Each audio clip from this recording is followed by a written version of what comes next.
चलिए क्या ये दो फंक्शंस का प्रोडक्ट है cot x और log x का, तो dy by dx क्या होगा, cot x का differential minus cosecant square x और log x को छोड़ दो प्लस cot x को छोड़ दो log x को डिफरेंशिएट कर दो 1 by x। उसके बाद एलसीएम ले लो, x cot x minus x log x cosecant square x, ये आ जाएगा आंसर। क्लियर है? Yes sir. आप कह रहे हो कोई डाउट है नहीं, फिर आगे चलते हैं। एक्सरसाइज 2 के फर्स्ट 3 में कोई डाउट हो?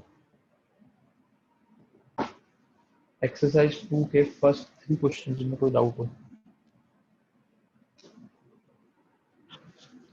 हाँ जी, exercise 2 first 3 questions, any doubt? Third का सेकंड सर। थर्ड का सेकंड,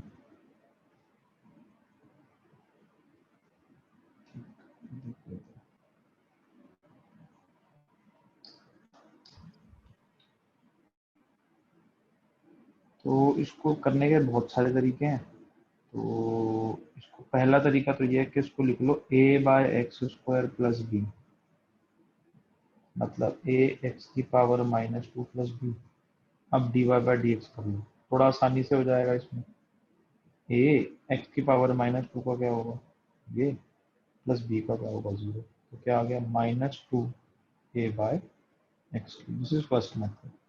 दूसरा मेथड है, नहीं जी हमने ज्यादा खोपड़ी क्यों लगाए हैं, हम तो सीधा करेंगे डिवीजन रूल से। तो डिवीजन रूल से कर लेते हैं, नीचे वाले का स्क्वायर, ठीक, नीचे वाला इंटू ऊपर वाले का डिफरेंशियल, इसको डिफरेंशिएट करो, a का डिफरेंशियल 0, बी एक्स स्क्वायर क्या क्या हो गया b इंटू 2x माइनस ऊपर वाला एज इट इज इंटू नीचे वाले का डिफरेंशियल, x का डिफरेंशियल क्या होता है 2x। इसको ओपन करोगे आपके पास आएगा माइनस 2ax बाय एक्स की पावर 4, चेक कर लेना, तो यही आ जाता है। अब चेक कर लेना, b इंटू 2x की क्यूब b इंटू 2x का क्यूब कट जाता है, तो a वाली टर्म बचती है, उसके बाद सेम आंसर आता है। या तो डिवीजन रूल से कर लो या आप डायरेक्टली कर लो। आई बात समझ में? हाँ जी, समझ आ गया भाई? Yes sir. हेलो, ठीक। Moving on, we will talk about rate of change once more. Rate of change वाले क्वेश्चंस और उनकी कैटेगरी देख लेते हैं। रेट ऑफ चेंज, तो एक इंक का निशान है, ठीक है ना, कपड़े पर इंक ब्लॉट है या इंक पैच है, जैसे मर्जी बोलो, इंक का ब्लॉट है। अब वो फैल रहा है, फैल रहा है, फैल रहा है, फैल रहा है, ठीक है ना। हमें ये बताया गया है कि इसका जो rate of change of area है, क्या है, rate of change of area, that is 10 centimetre square per second. Find rate of change of its radius. करो प्लीज, करो इस क्वेश्चन को। How will we do this question? क्या given है, क्या निकालना है, उसको लिखते ही आपको आंसर मिल जाएगा। हमें D A by D T दे रखा है, D R by D T पूछा है। ए और आर के बीच में रिलेशन होता है? हाँ बिल्कुल होता है जी, सर्कुलर है ना, सर्कुलर मानना है इसको, सर्कुलर इंक ब्लॉट है तो ए टू पाई आर स्क्वायर होता है। तो मुझे बताओ D A by D T क्या होगा, D A by D R into D R by D T. D A by D T कितना दे रखा है 10, D A by D R क्या आएगा, इसको डिफरेंशिएट करो, क्या आएगा पाई इंटू 2r, और क्या आ गया D R by D T. तो what is D R by D T? I think ये आंसर आ जाएगा 5/5।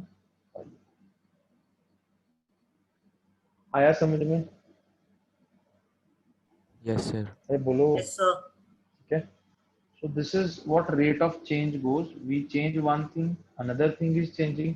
तो मैं इतनी तेजी से तेज हो रहा हूँ, तू कितनी तेजी से तेज होगा, ये चीजें हम पूछ सकते हैं, कोई भी सवाल हम पूछ सकते हैं।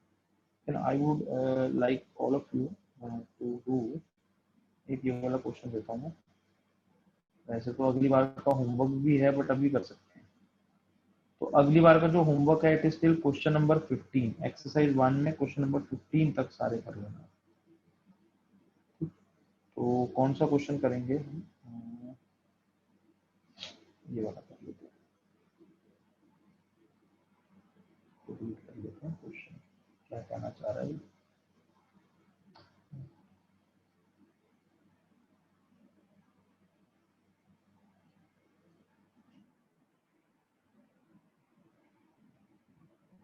ये करो क्वेश्चन, सबको दिख रहा है क्वेश्चन? Yes sir. स्क्रीन पे क्वेश्चन दिख रहा है, करो हाँ ट्राई। सर। कोई आप में से ऐसा है जो आज पहली बार क्लास लगा रहा है?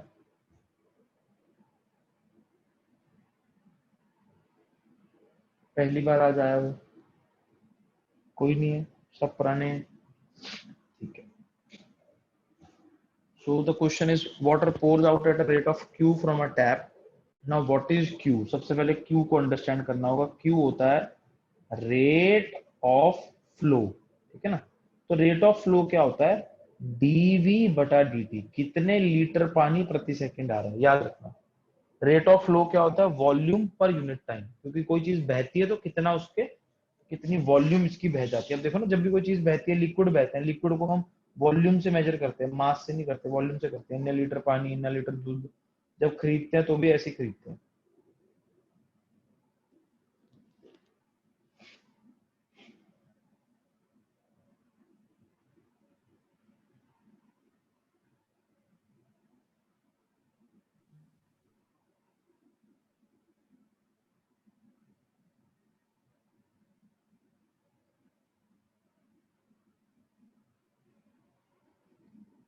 हाँ जी, हो गया क्वेश्चन ये वाला?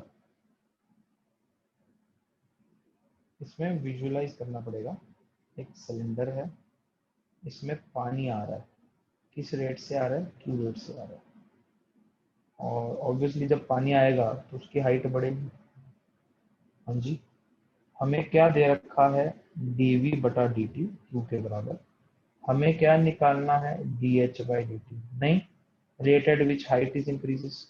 यस सर, निकालना है। क्या ये बात समझ आ रही है? ये गिवन है और ये Yes, निकालना sir. है H है। अभी किसी तरह वॉल्यूम और H के बीच में रिलेशन, क्या ये रिलेशन नहीं पढ़ा हुआ हमने? Yes, volume of correct. Water pi r square H। तो dV बाई dt क्या होगा? dV बटा dH into dH by dt, याद है क्लास? Yes, sir. ये कितना है? Q। ये कितना आएगा? पाई आर स्क्वायर कॉमन, H का डिफरेंशियल क्या होता है? 1 इंटू dH बाई dt। तो dH बाई dt कितना आ गया? Q बाय, क्या सबको समझ आ रही है बात? Yes, sir. यस। ये हमारे रेट ऑफ चेंज वाले क्वेश्चन है। हमने पढ़ा था डिफरेंशिएशन क्या क्या कर सकता है भाई, स्लोप निकाल सकता है, मैक्सिमम मिनिमम बता सकता है, और रेट ऑफ चेंज निकालने में हमारी मदद कर सकता है। ये तीन हमने एप्लीकेशन है डिफरेंशिएशन के, जो हमने पढ़नी है। अब जो नेक्स्ट बात आती है वो आती है इंटीग्रेशन की। तो what is integration? It is reverse of differentiation. इसका क्या मतलब है समझते हैं। मान लो d बाई डी एक्स, इसको ऐसे लिखें। मान लो ये है z है, तो dy कितना आएगा? z times dx। तो y कितना आएगा? Integral of z dx। ये लिखने का ढंग है, just a matter of writing. अगर y का डिफरेंशियल z है तो z का इंटीग्रल y है। कहानी समझ गए? इसमें डिवाइड करते हैं, इसमें मल्टीप्लाई करते हैं, क्योंकि ये फिजिकल सेंस है। डिफरेंशियल में छोटा टुकड़ा अपॉन छोटा टुकड़ा डिवाइड करेंगे, इसमें छोटे टुकड़े छोटे छोटे छोटे टुकड़े जोड़ के जोड़ना है। डिफरेंशिएशन मतलब तोड़ना, इंटीग्रेशन मतलब जोड़ना। तो बेसिकली तो ये एक दूसरे के ऑपोजिट है। एग्जाम्पल के तौर पे समझो, डिफरेंशियल ऑफ साइन एक्स क्या होता है? cos x होता है। Yes sir. तो इंटीग्रल ऑफ cos x क्या होगा? क्या होगा? कुछ नहीं होगा पुत्र। क्यों? क्योंकि हमने बताया नहीं विद रिस्पेक्ट टू क्या करना है। ये लिखे बगैर सवाल नहीं होगा। dx जैसे Yes, sir. नीचे dx होना जरूरी है, ठीक है ना, ऐसे ही ये। तो क्या लिखेंगे अब? sin x प्लस सी। ये क्यों प्लस सी लिखते हैं इस पे मैं चर्चा करता हूं, अभी प्लस सी को इग्नोर कर दो। तो अगर sin x का डिफरेंशियल cos x है तो cos x का इंटीग्रल क्या होगा? sin x प्लस सी। प्लस सी क्यों? वो बात की बात है। इसका फिर तो ये भी मतलब हुआ, अगर मैं डिफरेंशिएट करूं x क्यूब को, क्या आएगा? 3x square. मतलब 3x स्क्वायर का इंटीग्रल क्या होगा? X cube. x cube plus Yes, c. sir. Plus c की बाद में बात करेंगे, we will talk about plus c later. ये प्लस सी क्या है बाबा, ये हम बात करेंगे। क्या ये सबको समझ आई बात? Yes, Yes, sir. sir. Anyone has any problem? No, sir. Now, why this plus c is coming? You know, we are going to do something called as indefinite integration. What is indefinite integration?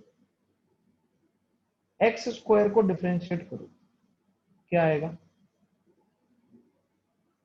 2x आएगा कि नहीं आएगा? x square plus 10 को differentiate करो, क्या आएगा?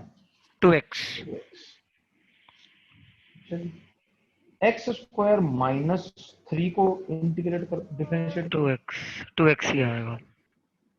तो integral of 2x x square भी हो सकता है। Integral of 2x x square plus 10 भी होना चाहिए। Integral of 2x x square minus 3 भी होना चाहिए। ये तो नहीं हो सकता, ये तो नहीं हो सकता। इसका मतलब क्या है? जब हम इंटीग्रेट करते हैं, जब हम क्या करते हैं, इंटीग्रेट करते हैं, हमारे पास कांस्टेंट की इंफॉर्मेशन नहीं आती, तो हम क्या बोलेंगे जी? एक्स स्क्वायर तो आएगा ही आएगा, प्लस हो सकता है कुछ कांस्टेंट, तो हमें नहीं पता। अब ठीक हो जाएगी ना कहानी? हाँ जी सर। तो क्योंकि हमें कांस्टेंट पता नहीं होगा, देखो ना यार, नहीं है तो भी नहीं, तो भी डिफरेंशियल तो 2x ही आ रहा है, इसका भी Yes, डिफरेंशियल sir. 2x है, इसका भी डिफरेंशियल 2x है। अब उसके आगे कुछ था नहीं था, हमें क्या पता? जब तुमने डिफरेंशिएट किया तुमने तो जीरो कर दिया।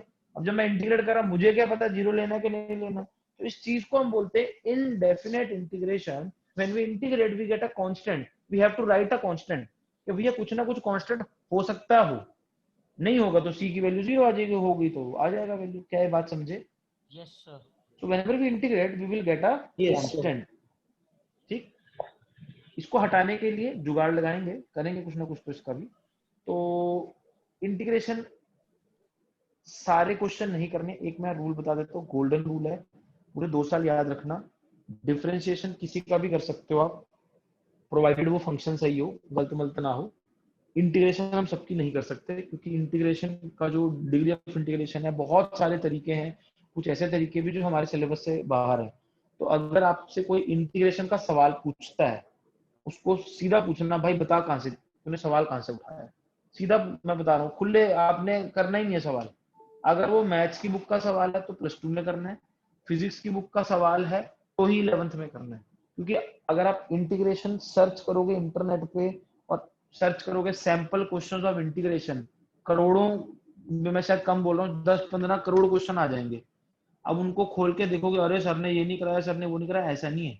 हमने उतना इंटीग्रेशन करना है जितना फिजिक्स में काम आती है। हमें इंटीग्रेशन चैप्टर नहीं पढ़ना। इंटीग्रेशन आप चेक कर लेना +2 के सिलेबस में, और आई थिंक 2-2.5 महीने इंटीग्रेशन ही पढ़ाते रहते हैं मैथ्स में, फिर भी वो बोलते हैं कि सारे फंक्शन इंटीग्रेटेबल नहीं है। तो keep that limit in mind. I don't want to you all के नेट पे सर्च करो और फिर परेशान हो रहे हो, यार ये नहीं बता रहा। मैं पहले बता रहा हूँ, मैं उतना ही करा रहा हूँ जितना मुझे फिजिक्स में जरूरत है। बाकी अगर ट्रू साइंस में इंटीग्रेशन देखनी है तो मैथ्स में जाके कर सकते हो। तो रूल्स ऑफ इंटीग्रेशन में भी मैं लिमिट रख रहा हूँ, बहुत सारे रूल्स नहीं बता रहा हूँ। मतलब जो मैथ्स वाले रूल्स है मैथ्स में आ जाएंगे, फिजिक्स वाले सारे रूल्स मैं बता रहा हूँ। तो रूल नंबर 1 है पावर रूल। वहां पर भी पहला पावर ही था ना, इंटीग्रल ऑफ x की पावर n dx क्या होगा? x की power n+1 divided by n+1 plus constant obviously. पढ़ना कैसे इसको, पढ़ो इसको। ये जो साइन है, ये साइन क्या है, इंटीग्रल ऑफ x की power n with respect to x। समझ गए, dx क्या कह रहा है, विद रिस्पेक्ट टू x। पढ़ना आया क्लास, इसको जो लिखा हुआ स्टेटमेंट में कैसा लिखा आएगा, integral of x to the power n with Sir. Respect to x is x की पावर n प्लस 1 प्लस 1। अब कंडीशन n भैया -1 नहीं हो सकता, क्योंकि नीचे फिर जीरो आ जाएगा ना, नीचे तो जीरो आ ही नहीं सकता। क्या है बात समझे? Yes, sir. मतलब x की पावर माइनस dx को प्लीज ऐसे मत लिख देना, पाप है ये, पाप। ठीक, क्योंकि अलाउड नहीं है ये रूल, n इक्वल टू -1 पे अलाउड नहीं है। ठीक, क्यों अलाउड नहीं है जरा सोच के देखो, 1/x dx का इंटीग्रल। अब सोचो 1/x किसका डिफरेंशियल था, अरे log x का डिफरेंशियल था। ओहो, तो पावर रूल थोड़ी लगेगा, आया याद? 1/x किसका डिफरेंशियल था, log x का ln x. डिफरेंशियल था। Yes, sir. याद आ गया class? Yes sir. Yes, sir. I hope फंडा समझ आया। एग्जांपल देखते हैं, इंटीग्रेशन ऑफ x की पावर 5 dx क्या होगा, X power 6/6 plus c. Plus. अब चेक करें, इसको डिफरेंशिएट करना जरा, इसको डिफरेंशिएट करना। X power 5. क्या हमारा आंसर आ रहा है, हाँ जी सर. क्या आएगा, 1/6 बाहर, इसका डिफरेंशियल होगा 6 और c का तो जीरो ही होता है। Yes, sir. उसके बाद और हाँ, मतलब इंटीग्रेशन के सवाल नहीं भी करने आते, पुट्ठा चेक कर लेंगे। अगर इंटीग्रेशन क्वेश्चन नहीं भी आता हुआ बाय चांस, डिफरेंशिएट करके देख लेंगे। क्या ये बात हम समझ पा रहे हैं, कुछ ऐसा नया यस सर। नहीं है। इंटीग्रेशन डिफरेंशियल, अच्छा ठीक है, समझ गए। Integral under root x D x क्या होगा, क्या लिखेंगे, x की पावर हाफ 1 x की power 1/2 plus 1 upon 1/2 plus 1 plus c। This comes out to be 2/3 x की पावर 3/2 प्लस, देख सकते हो।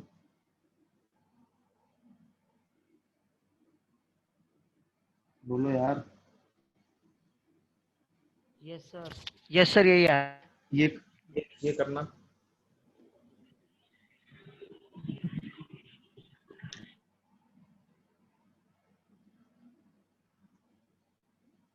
क्या आएगा, x की पावर -2 dx, -2 तो अलाउड है, -1 नहीं अलाउड। क्या आ जाएगा, देखना जरा, ये आ रहा होगा। कभी आपको लगे मेरा आंसर सही है कि नहीं, दुविधा हो, डिफरेंशिएट करके चेक कर लो। कभी मन में दुविधा है ना, पता नहीं सही किया कि नहीं किया, ये निकालना जरा।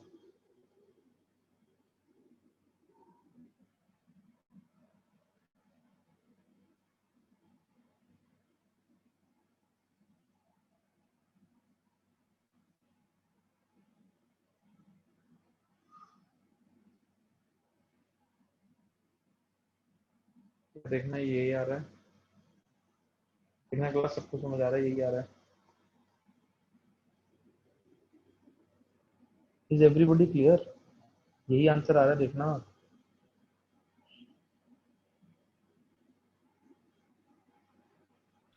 हेलो, यही है सर। आवाज आ रही है, सबको समझ आया? Yes, sir. आ गया समझ. लेकिन सबको ये समझ आ गया होगा कैसे करना है, क्या करना है।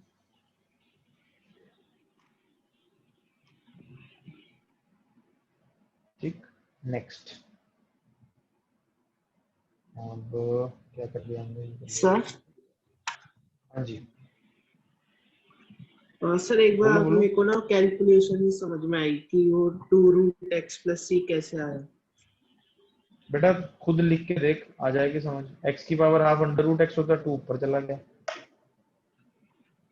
लिखा कर पुत्र, तू ना पढ़ के ना किया कर, तेरी ये देख हमेशा आदत यही है, रीड मत किया कर, लिखा कर हाथ से, तेरे को समझ आ जाएगा, ऐसा कुछ नहीं है।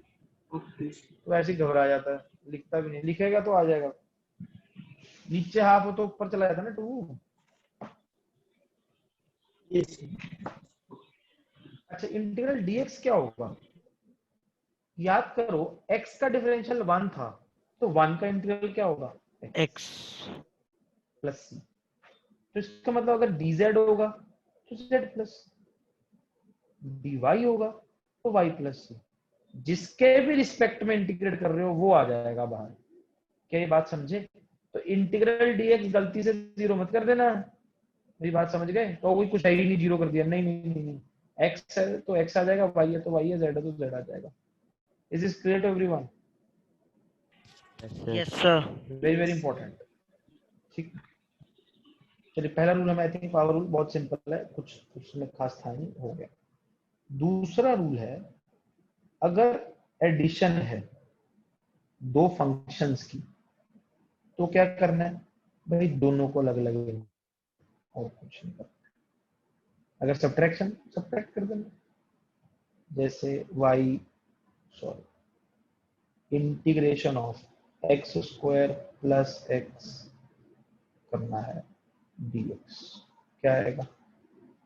तो एक्स स्क्वायर पे एक्स क्यूब बाय 3, एक्स पे एक्स स्क्वायर बाय 2 प्लस एक ही कांस्टेंट कर दो। दोनों के कांस्टेंट्स भी तो मिलाकर एक कांस्टेंट ही होंगे। कई लोग कहते हैं प्लस c1 प्लस c2 लिखना चाहिए, अरे एक ही बात है, c1 प्लस c2 c लिख दिया यार, एक कांस्टेंट ही तो डालना होता है। आई बात समझ में? yes sir yes sir ये करो, क्या आएगा? अच्छा, हाँ करो, सोच के करो।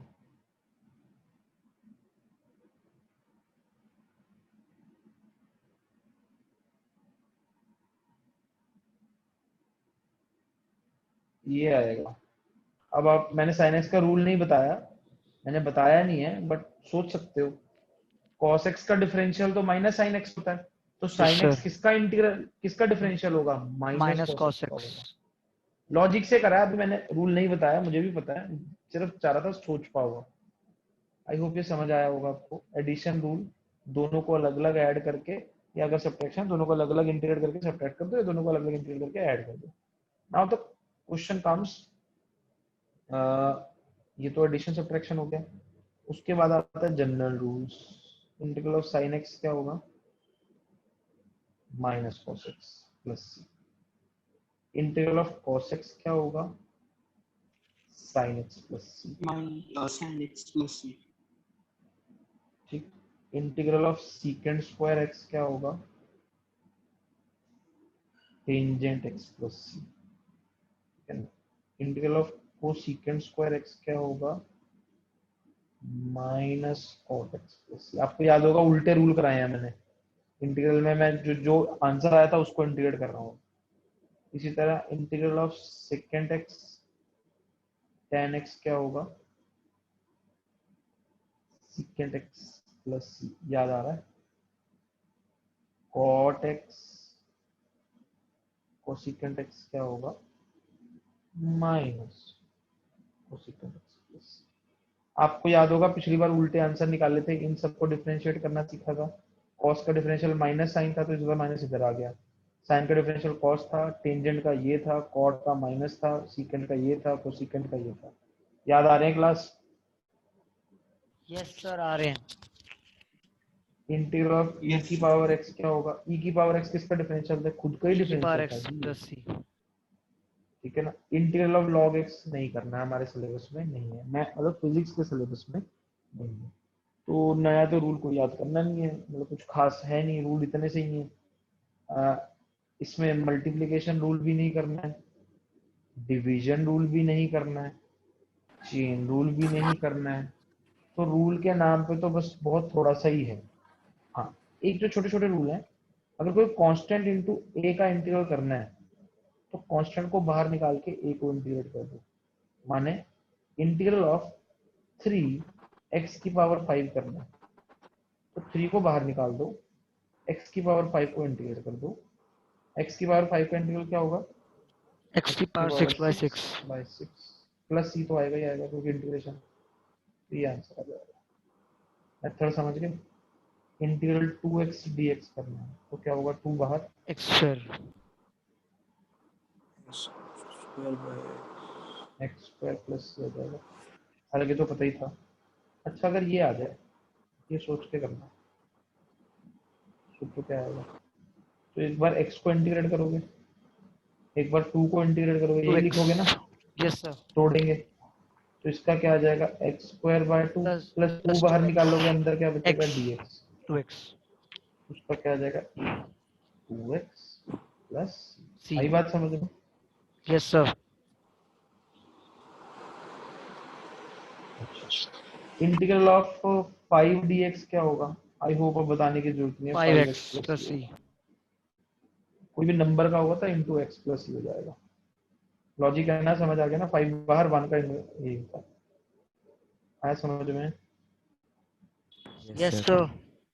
ठीक, अब ये समझते हैं, अगर किसी फंक्शन का इंटीग्रल दूसरा फंक्शन है capital F of X plus C होगा ऑब्वियसली, तो अगर लीनियर फंक्शन का फंक्शन हो, याद है एक्स की पावर 1 से बड़ी ना हो, मैंने बताया था, तो इंटीग्रल वही रहता है, बस ए से डिवाइड हो जाता है।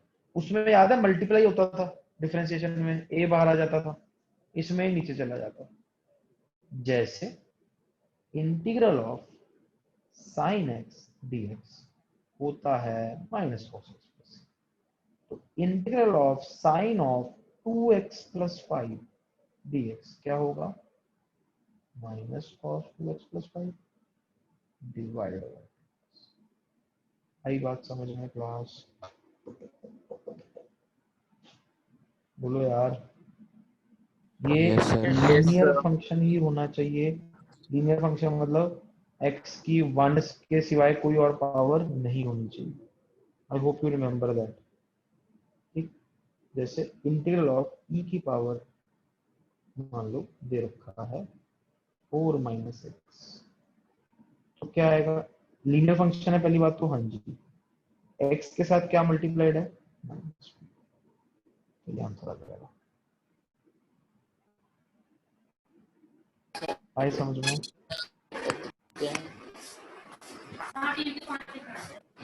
हाँ जी क्लियर है। Yes, sir.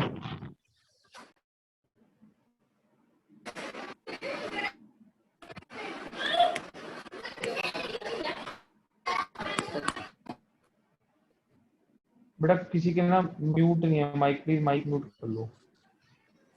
क्या आंसर आएगा इस बार, with respect to T differentiate कर रहा है, देखो कॉस का तो यही होता है, डिवाइड बाय क्या हो जाएगा 4, देखना इस बार एक्स की जगह टी ले लिया, वो तो मैंने बताया था नाम ही है, एक्स लो वाई लो जेड लो जो मर्जी नाम ले लो। क्या ये रूल समझ आया फंक्शन वाला, Yes, sir. Sir आ गया. इंटीग्रल ऑफ 2x प्लस 5 की पावर 10 dx क्या होगा, लीनियर फंक्शन की पावर, तो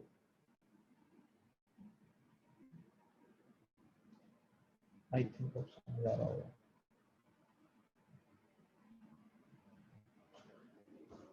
चेक करना सही किया है, पावर रूल लगा दिए जो लगना है, डिवाइड बाय एक्स की पावर, इज इट ओके। जो भी फंक्शन के लिए रूल पड़े हैं, अगर x को किसी ax प्लस b से रिप्लेस करोगे तो भी वो रूल लग सकता है, बस डिवाइड बाय a कर देना। Is this clear to everyone. Yes, sir. Yes, sir. Chain rule है नहीं, डिवीजन रूल है नहीं, मल्टीप्लिकेशन रूल है नहीं, तो इंटीग्रेशन के अगर रूल्स की बात करें खत्म हो गया।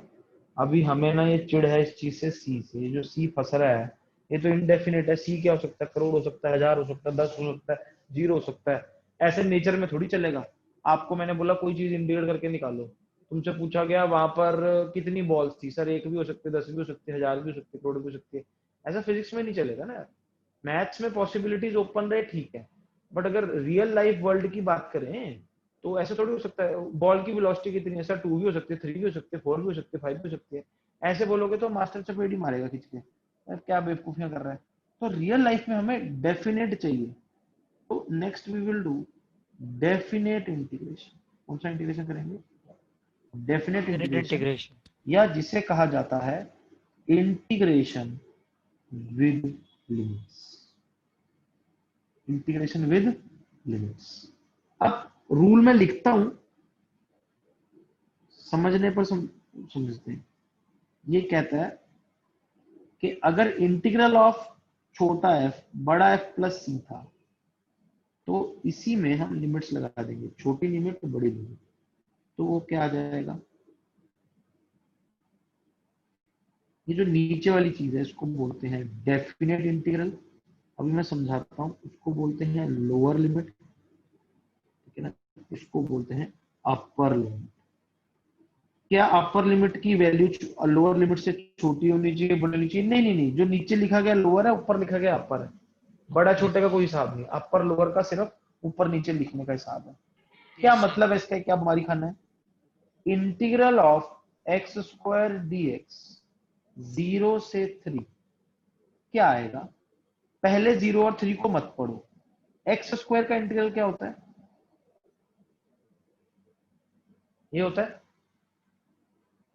अब आपको हो गया सर प्लस सी भी तो आना है। नहीं रुको, अभी लिमिट लगानी है। अगर लिमिट हो तो सी नहीं लगना, फिर रुक जाओ रुक जाओ। 0 से 3, ये लाइन का मतलब क्या, अभी लिमिट लगानी है। लिमिट लगाओगे, एक्स की जगह 3 डाल दो,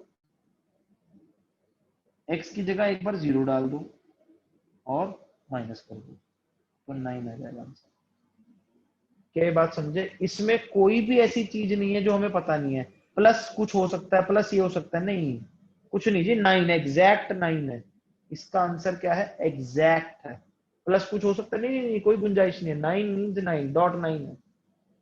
क्या ये बात समझ आई, फीलिंग समझ आई कि डेफिनेट इंटीग्रेशन में क्या हुआ, वैल्यू फिक्स आएगी।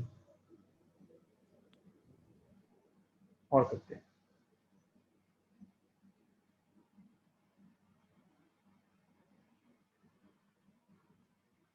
निकालो, मारो, ट्राई करो जरा।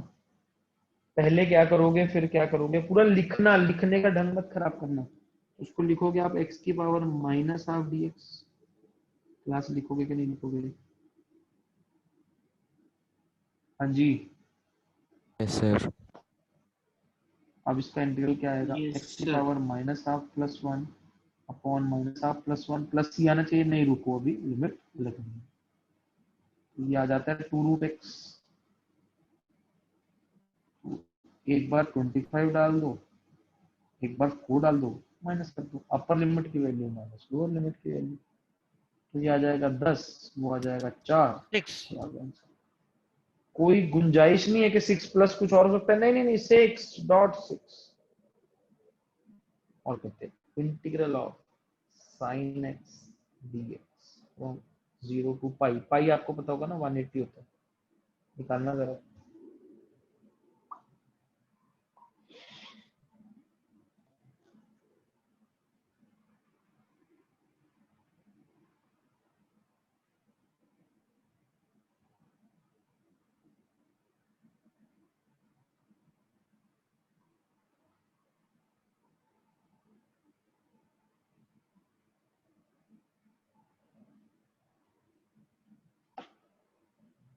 देखना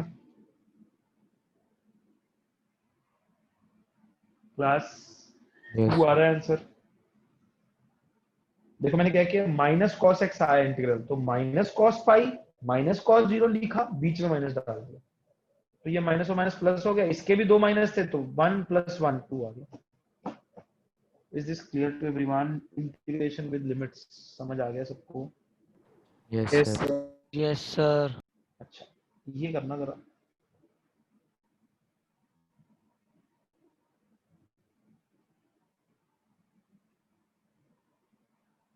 ये करना इंटीग्रेट। ये क्या कहना चाह रहा है उसको समझो जरा।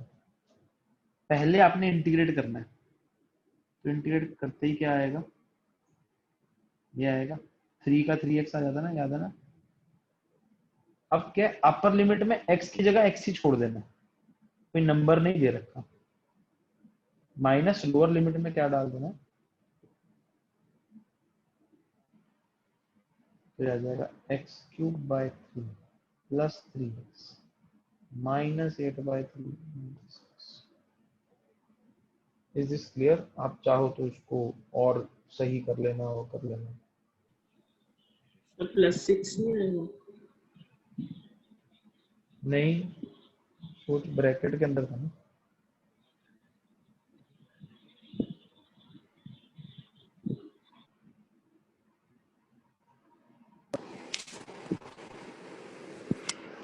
हाँ जी, समझ आया सबको? Yes sir. Yes sir.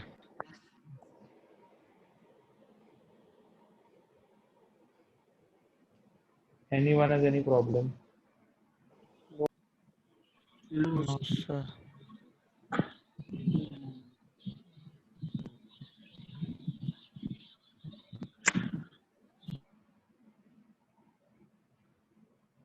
समझ आ गया है सबको? क्लियर है? Yes, sir. क्रिस्टल क्लियर हो गए हैं? ठीक है यस ना? सर। तो कई बार अपर लिमिट की जगह वेरिएबल भी हो सकता है। हाँ हो सकता है, अरे ऐसा भी हो सकता है। ये देखो sin x dx x to 4 को, तो क्या करोगे? sin x का इंटीग्रल क्या होता है? माइनस cos x, x और 4, तो क्या आ जाएगा? माइनस cos 4, ठीक, और लिख दो माइनस cos x, बीच में माइनस बता दो, तो क्या आ जाएगा? cos x minus cos 4। तो अपर लोअर का मतलब क्या है? अपर की वैल्यू माइनस लोअर वाली की वैल्यू, और कोई वो नहीं है इसका लेना देना। आई होप ये सबको समझ आ रहा है यार। Yes, sir. यस। तो डेफिनेट इंटीग्रेशन क्या होता है समझ आ गया यार? कुछ है नहीं उसमें दम मेरे हिसाब से, कुछ खास नहीं है कि तुम फंसो इसमें। Anyone has any problem with definite integration तो बताओ। No definite sir. Indefinite integration No, sir. फर्क नहीं है। अब एप्लीकेशन तो देखना पड़ेगा भैया। एप्लीकेशन क्या है? एप्लीकेशन ऑफ इंटीग्रेशन क्या रहता है? ठीक है ना, सबसे बड़ा और एक ही एप्लीकेशन है, उसको समझते हैं बड़े ध्यान से। सपोज ये कोई y x के बीच में कोई ग्राफ है, ठीक। आपको याद है dx क्या था? बहुत छोटा टुकड़ा, याद है? 2 पॉइंट्स के बीच का टुकड़ा। ये जो टुकड़ा था इसका साइज dx था ना, याद आ रहा है? Very small change in x।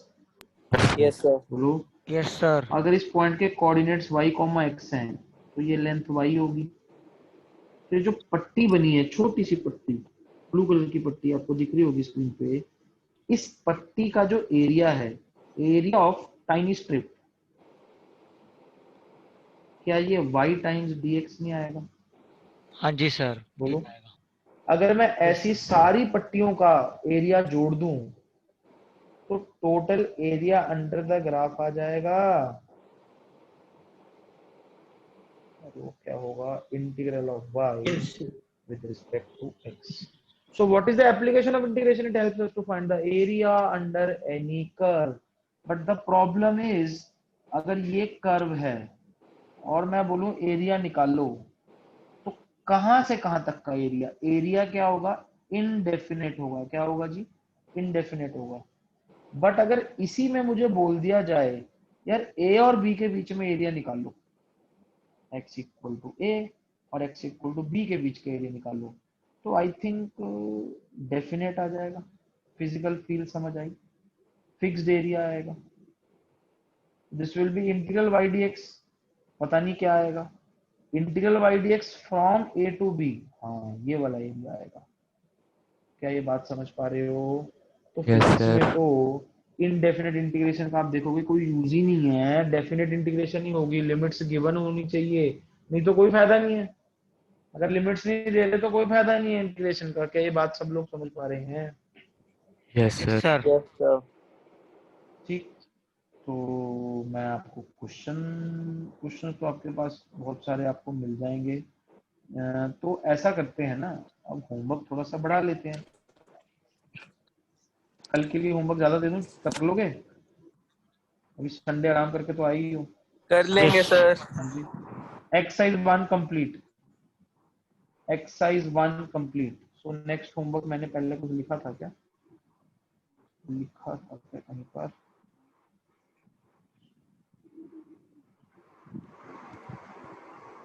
लिखा तो नहीं है। तो exercise 1 to exercise 1 complete, remaining questions of exercise 1 सारे करेंगे।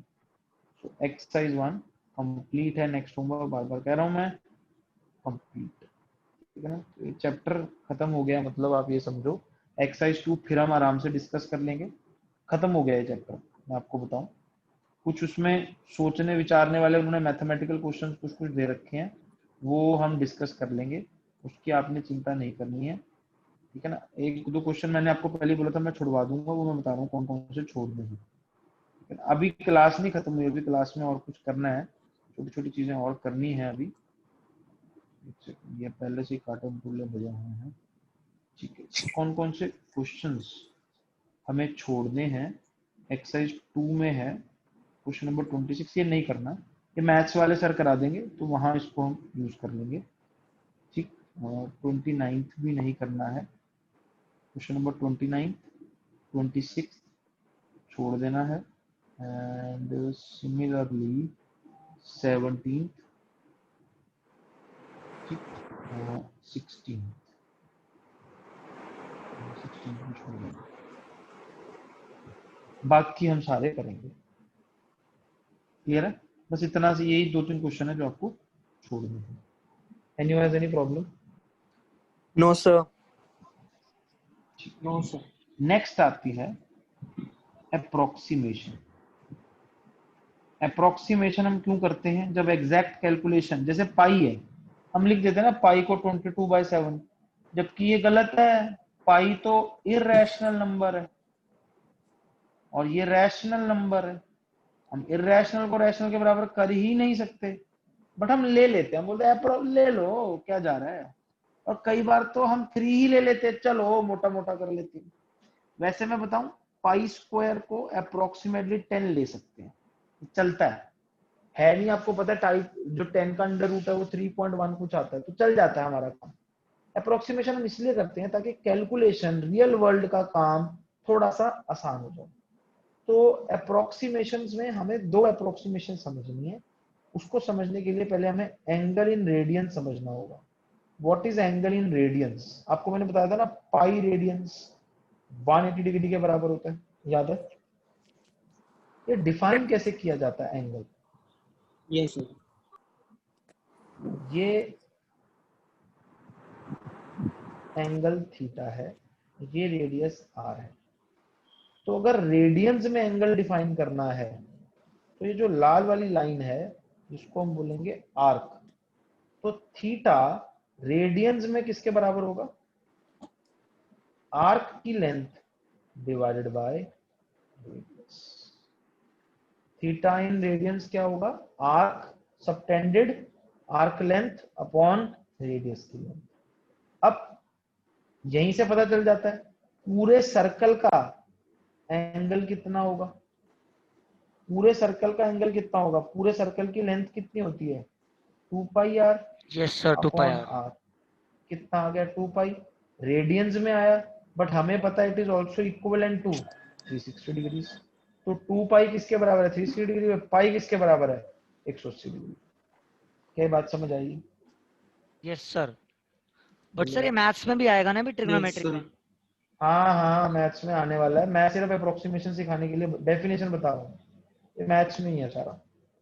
अब मान लो ये एंगल थीटा है, समझते रहना सब लोग, और ये राइट एंगल ट्रायंगल आपको दिख रहा होगा, ये रेडियस आर है, ये ऑब्वियसली बेस हो गया है ना, और ये क्या हो गया?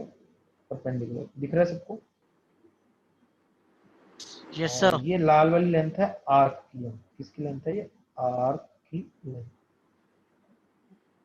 तो हमारा थीटा होता है आर्क की लेंथ लाल वाली अपॉन आर। साइन थीटा होता है P upon R. Tangent theta होता है P upon B. Cos theta होता है बी अपॉन आर। यही होता है जो डेफिनेशन है। If theta is very small, ना वेरी स्मॉल का मतलब क्या है? डिग्रीज में पूछा जाए तो 10 डिग्री से छोटा। किससे छोटा? 10 डिग्री से छोटा। एनसीईआरटी ने तो 15-16 डिग्री तक माफ कर दिया है। जो टेक्निकली 10 डिग्री से छोटा अगर एंगल है, बहुत छोटा एंगल है, तो देखो डायग्राम विजुअली समझना, डायग्राम कैसा बनेगा।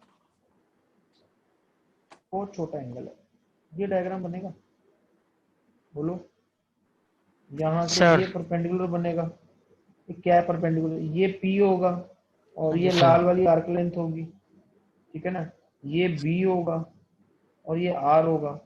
अगर थीटा बहुत छोटा है, अगर थीटा बहुत छोटा है, तो P बराबर आर्क लेंथ ही हो जाएगा तकरीबन, और B बराबर R हो जाएगा तकरीबन।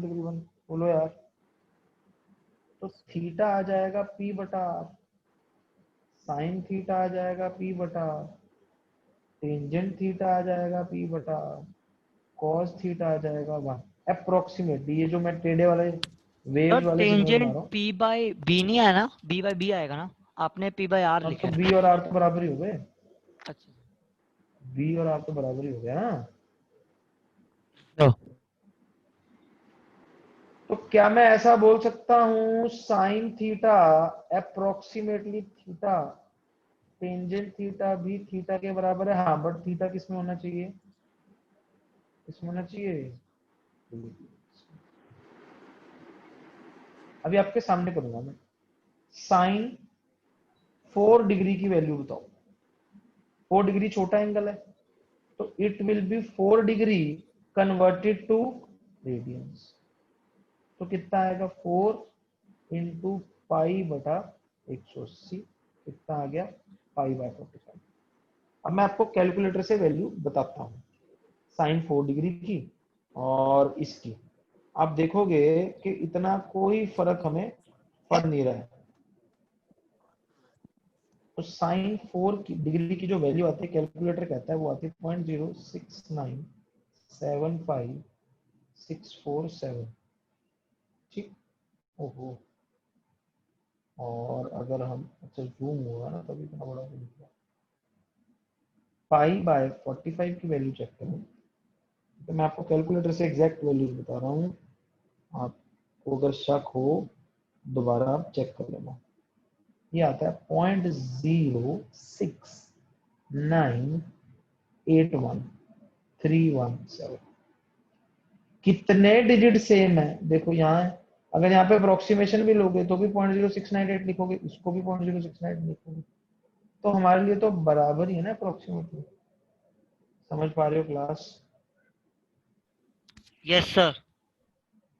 अगर थीटा बहुत छोटा है तो साइन थीटा। इसी तरह कॉस ऑफ 4 डिग्री, हमने बोला था कॉस थीटा अप्रोक्सीमेटली 1 हो जाएगा अगर थीटा बहुत छोटा है। तो कॉस 4 की वैल्यू बताऊं? कॉस 4 की वैल्यू कॉस ऑफ 4 आपकी है 0.998।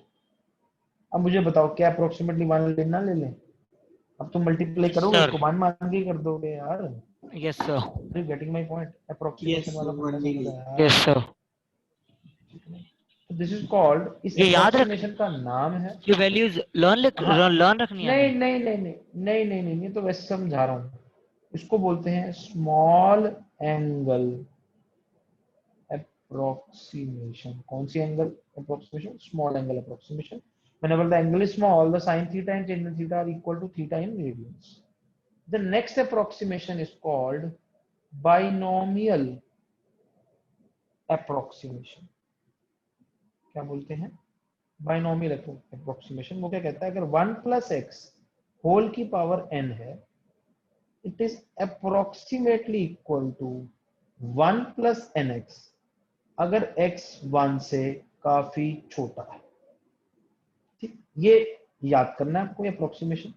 मैं इसका एग्जांपल आपको दिखाता हूं। अगर 1.02 की पावर 4 निकालनी है, उसकी अप्रोक्सीमेट वैल्यू क्या होगी? हम लिखेंगे इसको 1 प्लस 0.02 की पावर 4। ये बहुत छोटा है, बन गया ना बहुत छोटा नंबर। तो ये क्या आ गया? 1 प्लस 4 इंटू 0.02, तो ये आ जाएगा 1.08। अब मैं 1.02 की पावर 4 बताता हूँ आपको क्या आएगा।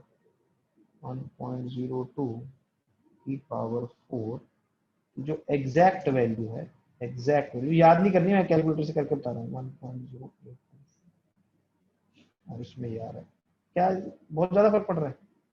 No sir. चल जाएगा मेरे हिसाब से।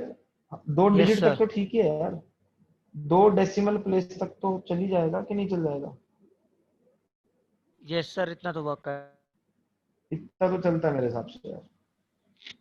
ठीक, यस सर। इसी तरह अब इसको स्मार्टली यूज करना है। कैसे स्मार्टली यूज करना है? मान लो आपके पास क्वेश्चन आ जाए 99 की पावर 5 बताओ। अब आप कहोगे ये क्या है, आपने तो कुछ और कराया था, पूछ कुछ और रहे हो। तो अब हमने करना क्या है, 99 100 के बहुत ज्यादा करीब है, तो इसको लिखो 100 माइनस 1। ये ट्रिक देखो क्या लगाई। इसके बाद क्या करूंगा मैं, 100 कॉमन ले लूंगा, तो ये बन जाएगा। ये सोच के देखो, मैंने सही लिखा है? अरे बोलो यार बुजुर्गों। Yes, sir. Yes sir. तो ये आ जाएगा 10 की पावर 10, 1 माइनस 0.01 की पावर 5। आई थिंक अब बाइनोमियल अप्रोक्सीमेशन लग जाएगी, क्योंकि ये बहुत छोटा है, माइनस हो या प्लस हो फर्क नहीं पड़ता। तो क्या आ जाएगा, 10 की power 10, 1 minus 5 into 0.01। This comes out to be 10 की पावर 10 इंटू ये क्या आएगा 0.95। तो हमारा आंसर आ जाएगा 95 फॉलोड बाय 8 जीरो। ठीक, अब मैं आपको 99 की पावर 5 की वैल्यू एग्जैक्ट भी बता देता हूं, ताकि आप लोग कंपेयर कर सको कि इतना कोई फर्क पै नहीं रहा। अब 99 की ये अप्रोक्सीमेट वैल्यू आई है, एग्जैक्ट वैल्यू आती है 9509990499। मेरे हिसाब से चल जाएगा ना यार, 95 इंटू 10 की पावर कुछ आ रहा है। Yes sir. तो दिस इज मेथड समझ गए ना। अच्छा, जैसे ये आ जाए 102 की पावर 3, करना जरा क्या करेंगे, 100 क्या पास है, 100 प्लस 2 की पावर 3 कर देंगे, 10 100 को 100 कॉमन ले लेंगे, तो 1.02 बन जाएगा। ये आई थिंक इतना तो समझ रहे हो आप। वो ये आ जाएगा 1 प्लस 3 इंटू 0.02, समझ गया ना, x के साथ n मल्टीप्लाई हो गया, तो आ गया 1.06 इंटू 10 की पावर 6। ये आ गया 106। 1 2 3 4। बोलो क्लास, मेथड समझ आया? Yes, sir. ठीक है ना। एग्जैक्ट वैल्यू अगर Yes, आपको जाननी ही है, ये तो कितना फर्क पड़ गया, नहीं ज्यादा फर्क नहीं पड़ रहा हमारे लिए, खास फर्क पड़ नहीं रहा। इतने डिजिट तक तो हम कैलकुलेट भी नहीं करते, हम तो ऐसे ही लिखते हैं ना डेसिमल प्लेसेस में। आपको याद होगा ना 1.06 इंटू 10 की पावर, तुम भी तो ऐसे ही लिखोगे, पावर चढ़ा दोगे फिर तो पता ही नहीं चलेगा ज्यादा। Are you getting my point? This is called binomial X क्या अप्रोक्सीमेशन। इसमें ये बड़ा फायदेमंद है। अंडर रूट 99 निकालना हो, अंडर रूट पे भी चलेगा, तो फिर से वही क्या लिखेंगे, 100 माइनस 1, 100 को कॉमन। समझ आ रहा है ना 100 कॉमन कैसे ले रहा हूँ मैं, एक स्टेप में मैंने दिखा दिया, आई होप समझ आ रहा होगा। तो अंडर रूट 100 तो 10 आ गया, ये आ गया 1 माइनस 0.01 की पावर हाफ, तो लगा दो